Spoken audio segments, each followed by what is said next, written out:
Their meat and dairy feed the world, but the Netherlands are paying a heavy environmental price for their status as a farming powerhouse. Dutch farmers are now facing a fresh dilemma: how to make cows climate friendly. We are not in a regular farm, we are in a research farm, dairy campus.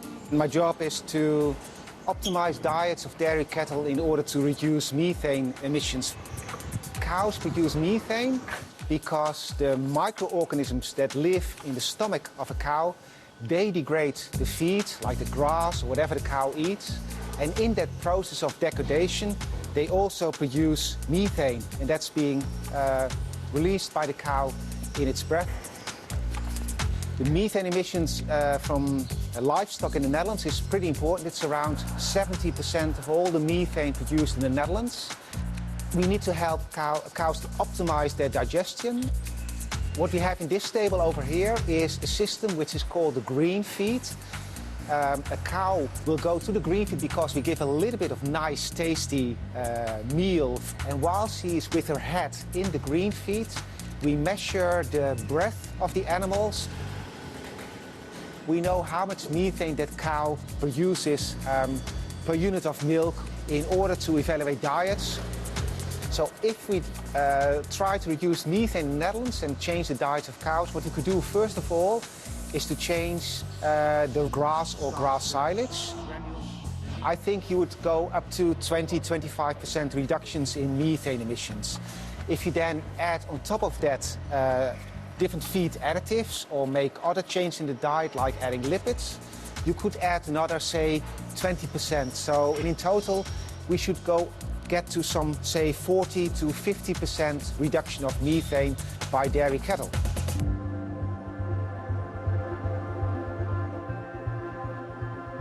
Making cows less gassy isn't just a far-fetched idea, considering livestock are responsible for 15% of global greenhouse gas emissions. But here in the Netherlands, home to nearly 4 million cows, equivalent of 20% of the population, the government is battling a so-called nitrogen crisis. Mixed with their urine, the cow's manure can release nitrogen, polluting the soil and water. Now the country has put forward a radical plan to reduce livestock numbers by at least a third, but many say that's not the answer, and farmers hope technology can be the way out of the crisis.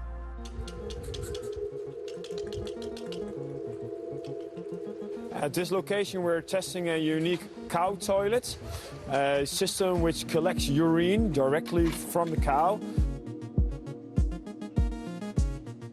This station attracts cows with feed. The toilet stimulates the nerve, which is a natural nerve between the udder and the vulva. The cow gets a natural reflex to urinate. It's something natural which is done by veterinarians over years and years, where they want to collect a urine sample. The urine is directly collected, sucked from the toilet and pushed to a separate storage. And the farmer can use this as a natural fertilizer.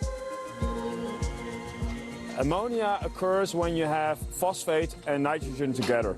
In urine is mainly nitrogen, but in the manure you have the phosphate. So in a typical farm you see on the slurry slots the manure and the urine coming together. And the cow toilet is unique because we prevent it coming together.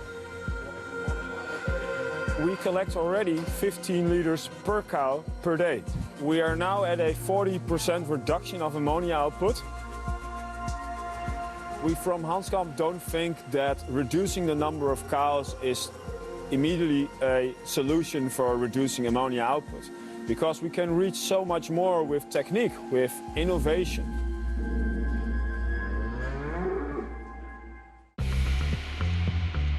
Today, the Dutch country is, of course, often known for its milk and cheese. And we expect that in the future, the Netherlands will be famous for its plant-based foods. The Netherlands is really a hotspot for alternative meat products. We're trying to replace cows Rival Foods is a food tech startup that develops the technology to create the next generation of plant-based meat alternatives. We use plants as a starting material. So you have beans, you have pulses, soy, pea, faba bean, wheat proteins. Those we grind and we create a powder. We add water to the powder so it becomes a kind of dough. And that we put into our machine. It's like a pressure cooker with the rotating part. So we apply temperatures and pressure and we rotate to align proteins so that we can create the texture and juiciness of meat. If you take a look into the retail market today, you mostly find alternatives for processed meats, such as burgers, sausages, minced meat, but there are not yet alternatives for whole-cut products, such as chicken breast, tenderloin, beef cuts. So what we're able to do is really transform plant-based proteins into these whole-cut products, and we're currently involved in further upscaling this technology to enable the creation of these products at large scale. We need to change our eating habits, but also the way we produce our foods.